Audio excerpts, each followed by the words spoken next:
Hello, everyone. Thanks for attending State of the Industry. My name is Eric Bohm, Sport Techie's VP of Partnerships, and I have the pleasure of introducing this workshop session, 360 Fan Experience, Essential Technology Decisions, powered by our friends at Oracle. With that, I'd like to introduce our speakers for this session, Brett Hartley, Senior Solutions Engineer from Oracle, and Clark Morey, Application Sales Representative from Oracle. Brett, Clark, I know you're going to be presenting, so I will let you take it from here. Great. Thank you, Eric. Much appreciated. Thanks. Happy to be here. Yeah, great. Thanks for having us. All right. Well, welcome to today's workshop, guys. We're really excited that you guys joined us and really happy to be kind of sharing this information with everybody, really talking about back in the arena, designing your technology strategy to really meet this 360-degree fan experience expectation. And Clark, I can tell you what, man, I am excited to get back in the arena myself, dude. Looking forward to it. Glad to see that we're getting attendance back. So really, really excited. So I can't wait. I think we kind of just wanted to go through a presentation really that our marketing team here at Oracle kind of put together, and really some interesting insights in here, and really excited to kind of walk through this and kind of show you how people are feeling about getting back in the arena, what some of the expectations are, what's going to be changing, and really what to expect, and more importantly, how to plan for fans coming back in. So, Clark, I don't know if you have anything to add there, but I'm ready to jump in when you are. We've already got some engagement here. Mark Madness just asked a question, what does a 360-degree fan experience mean today in such a digital-heavy environment where next generation of fans are more likely to consume highlights over full games? That's a great question. I think I could take a pass at this one, Brett, if you want to. Sure, absolutely.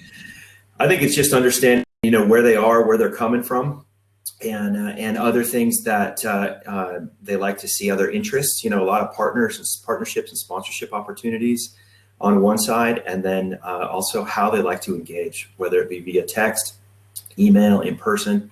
And that's what I kind of define as that 360-degree view of the fan. And I agree with that, Clark. And I think a lot of it is making sure that you're reaching out to the fan in a number of different ways, because everybody's going to want to connect differently, and being able to kind of, connect to the fans, pre-event, post-event, during the event, on non-event days, really making the fan feel a part of the organization and a part of the team, right? I mean, it's amazing what sports does, right? I mean, fans are crazy. They're excited. They love to be a part of it. So really being able to kind of share that experience, not just on event day, but all encompassing, right? I mean, that's really what we're talking about here. Yep, exactly. All right. So that being said, let's jump right into it. All right.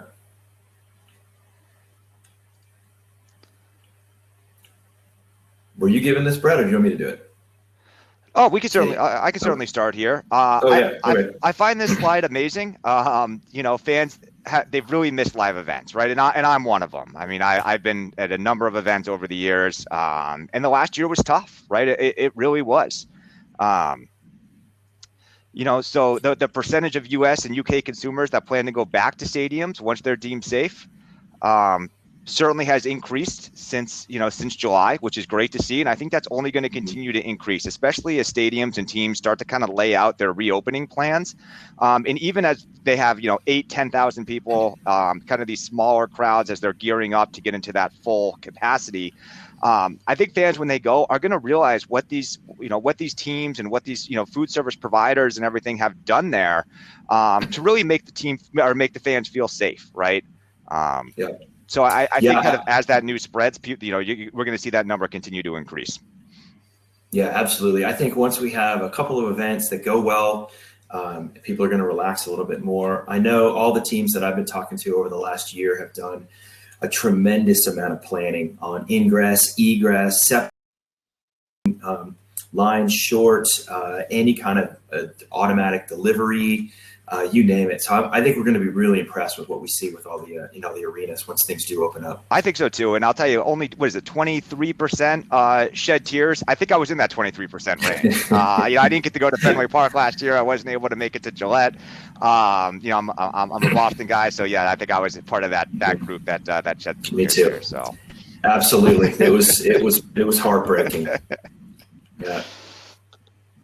All right. So now 60% say that they would prefer distancing measures to continue. And I think that's across the board. I know, like I mentioned, all the arenas and stadium staff are doing everything that they can. We'll see what happens with, I think baseball opening day is going to be the biggest one. With the Texas Rangers are going to have full capacity. A lot of the other baseball teams are going to have some level of capacity. There might be some mistakes made, but I think we're going to learn from it, and people will open up a little bit more. I think so too. And one concept I find really interesting that a lot of teams are doing are, and Clark, I'm interested to hear your thoughts of it, are these kind of seating pods, right? So me and my family or me and my group of friends can buy tickets all together, and we can kind of stay segregated from everybody else in our own section. We can order food and beverage our own way. We can have, food brought right to our seat, or however we want to handle that. But it's really interesting, that whole thought process of doing these individual pods. So I'm excited to see how that works and see if that trend can continue. Yeah, absolutely. I mean, I know defining how large a pod could be puts a little bit of the responsibility on the fans themselves to kind of be honest and not get together with too many people and make a giant pod of 20 people. But I think they'll do what they can, and I think it'll go smoothly. Absolutely.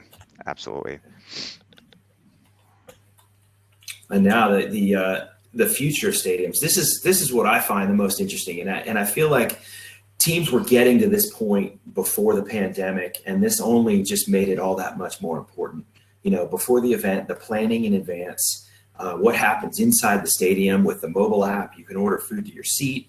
You can watch replays and get commentary from your phone.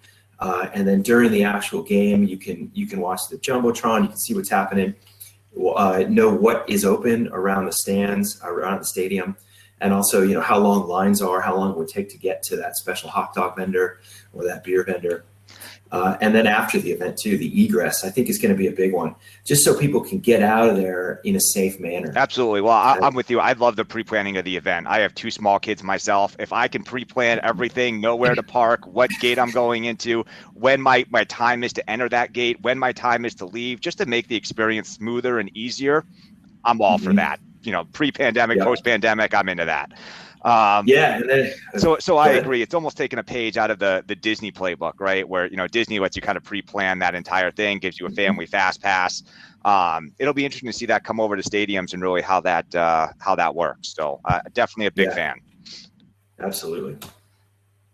And I think when we talk about inside of the stadium, I think it's important to be able to have multiple service styles, right? Because there are fans that are going to want to still go up to a belly up concession stand. There's fans that are going to want to order on their phones. There's fans that are going to want to use their digital kiosks. Fans that want, food brought to them, and others want to go pick it up from a location. So it's just, it's important to be able to have a technology platform that's able to support all of those service styles. Because again, everything's going to change, and we're really not going to know what that is, until down the road. So being able to be flexible and have those different options and, really be in touch with all the different fan experiences, I think is incredibly important. Yeah, this slide really jumped out at me that 61% would buy more if they could pre-order and being able to schedule things. And what I thought was kind of funny is when you can plan ahead, you're going to be more comfortable going to the game. So season ticket members that have had season tickets for years know exactly where to go in Gillette. They know where to go in Levi Stadium. They know where to go in the Chase Center, United Center. But it's the new fans that haven't been there before, or maybe haven't been there in a few years, that this gives them the opportunity to kind of plan ahead and be a little bit more relaxed. Yeah, I think it's empowerment, right? It's understanding. Like, you may be nervous about going back to a stadium or an arena, but being able to pre-plan everything in advance and really try to understand how your journey is going to work, I think is going to be huge for making people feel at ease and coming back to the event. So couldn't agree more. Absolutely. And then making people. I was going to say one thing about pre-ordering, which is always great, is you tend to get a higher per cap, which is good as well. I mean, we saw that pre-pandemic. Mobile ordering adoption was always kind of low, so it'll be really interesting to see kind of how that adoption for mobile ordering increases or changes, I should say, post-pandemic. So certainly looking forward to it. And one thing that I think is overlooked in a lot of these these presentations that we do and conversations that we're having is how is the operation actually going to work with all of these different service styles, right? I mean, operationally, that the staff has to handle this, and that's going to be really interesting to see how they handle it, right? I mean, if you have 60,000 people all mobile ordering, that's going to be different. That's different than the way it used to be. So really interesting. Mm-hmm. And I love this slide here with making guests feel like VIPs, right? I mean, I think that's the goal. I mean, you want to be able to, if you want to go back a slide, Clark, Yep. You kind of want to be able to work to make everybody feel like they're VIP and have their own journey. And I think that's one of the goals going forward that a lot of teams are looking to do. Yeah.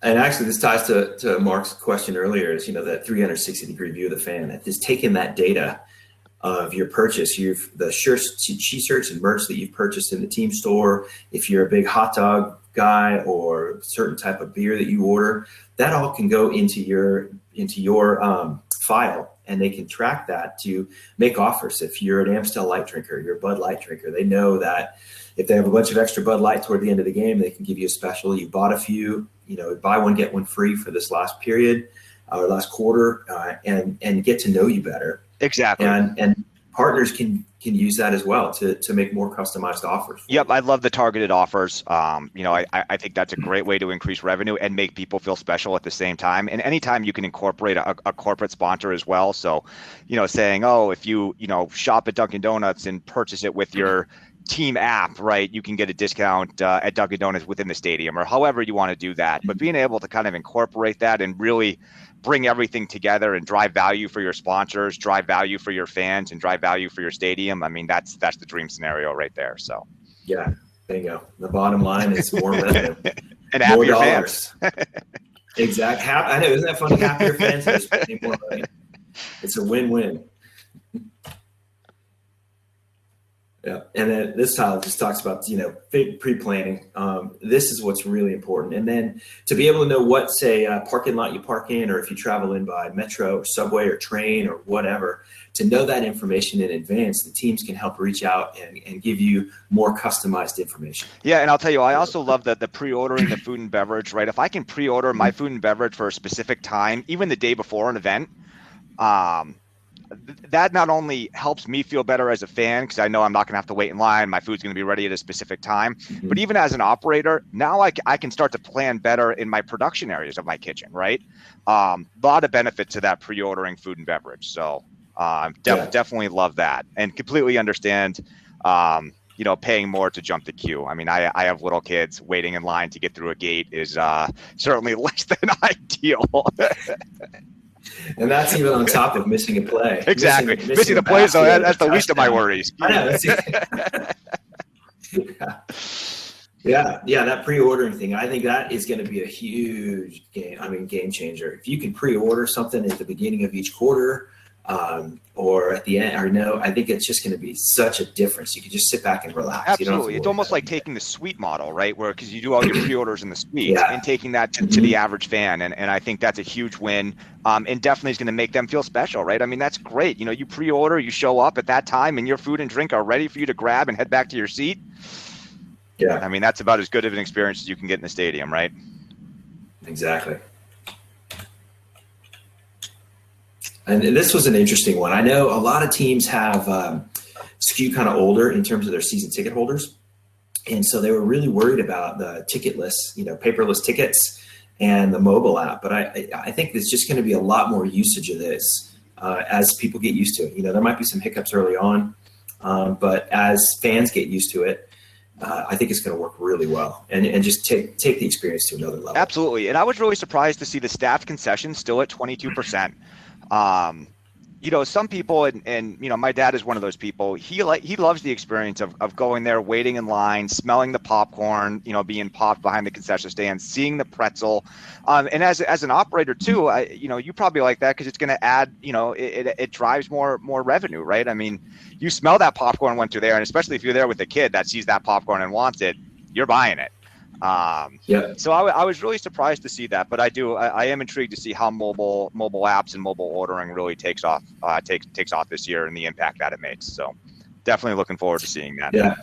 Yeah, I mean, and the business impact is people are, that's delivered to my seat group on the right here, 46%. That's 46% of the people that will not be getting out of their seats. Yeah. So then you have less crowds at the less lines at the concessions, less crowds in the walkways and things like that. And I think overall everyone's going to appreciate it. Yeah, I agree. So again, definitely looking forward to kind of seeing how all this plays out. We've talked about this for the entire pandemic so far, but we don't really have any hard data behind it because nothing's been open yet. So again, really looking forward to that. And I think starting small with attendance and growing is so helpful for the operators and the fans themselves, that if you just went from 0 to 60,000, I think you'd have a lot of operational challenges and a lot of challenges just in general.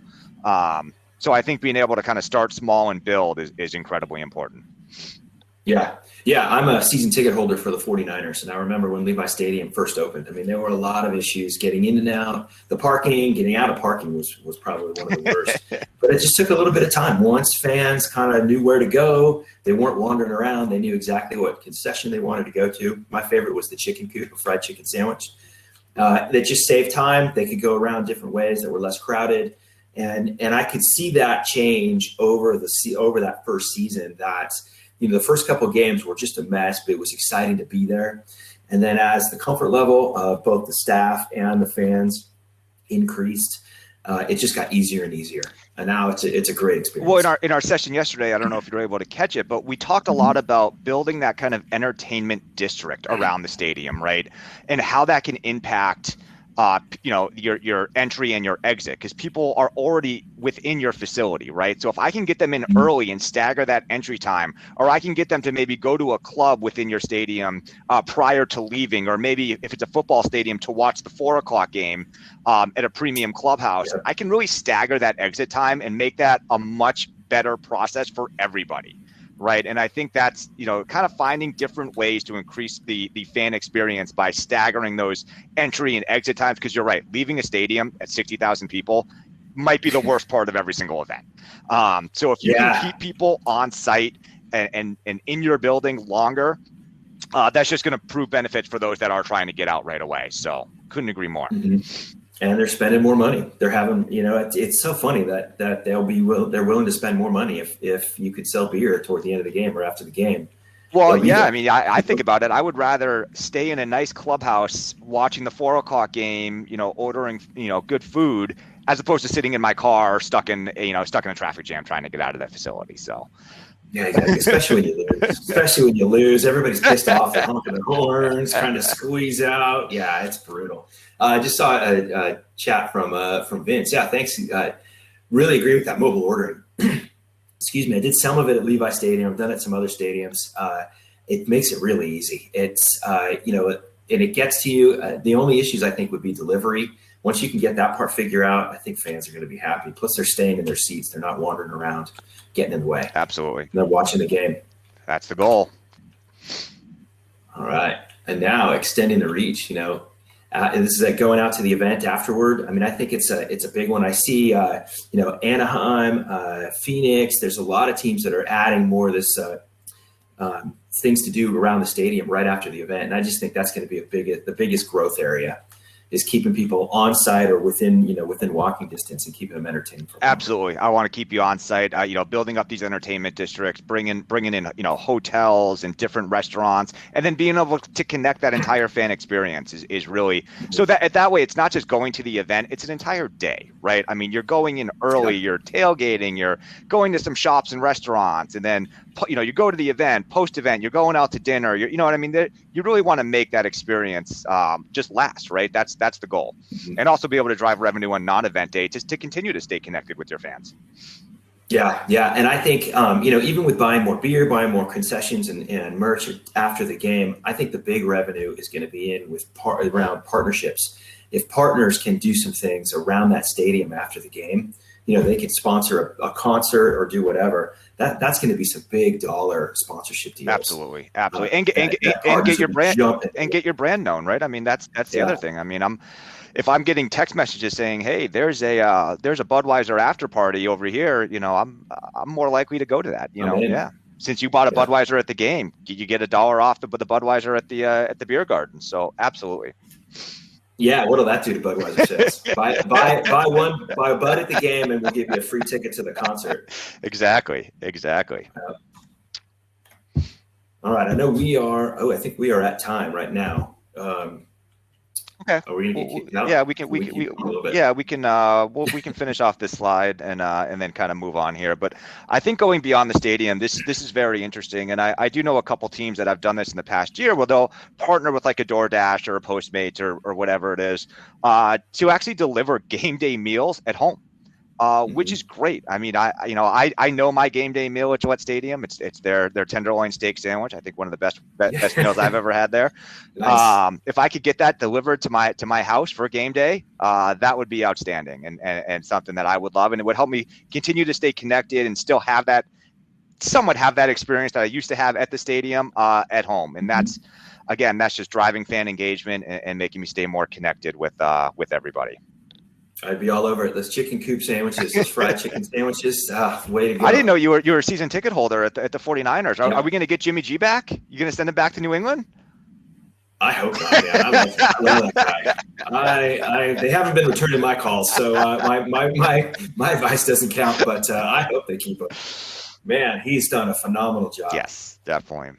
All right, well, guys, I think we are out of time. I do appreciate everybody that tuned in. Certainly. Clark and I are certainly available, so please reach out to us if you want to continue some conversations. Clark, I really enjoyed this. Thank you very much. Yeah, definitely. Thanks a lot. That was a lot of fun. Absolutely. All right, guys.